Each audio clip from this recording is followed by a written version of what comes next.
The curves A, B, C, and D shows the variation between the applied voltage difference V and the photoelectric current I at two different intensities I1 and I2.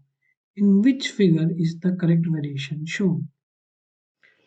We know that जो stopping potential की value है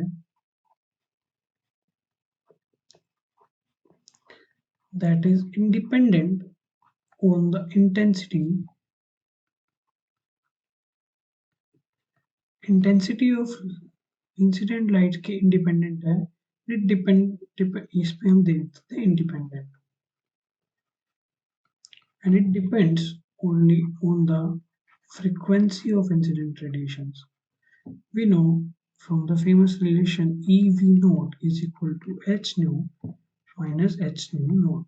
मतलब जितनी हमारी incident frequency ज़्यादा होगी photon की उतना स्टॉपिंग पोटेंशियल ज़्यादा होगा but it is independent of the intensity of incident light. So दोनों की दोनों लाइट के लिए I1 एंड I2 के लिए same value of stopping potential होगी. That is the curve should meet at the same point. And so as per option B is the right answer.